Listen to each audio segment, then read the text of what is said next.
Okay, dudes, this is super creepy.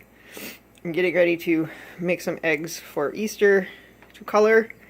The cat is paying attention to it, and I'm like, why is the cat paying attention? See if you can hear this.